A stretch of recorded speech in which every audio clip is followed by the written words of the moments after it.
أنا العصفور كوكو أبو زميرة، تولد حديث السبيل عام 1999. أعلن بكامل قواي الجسدية والعقلية.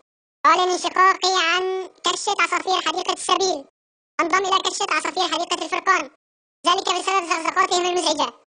فأنضم إلى كتيبة عصفور عصفرني. حلب 26/3/2012. جمعت لن ننسى الزقزقة. الله ولي التوفيق. سامحونا يا شباب.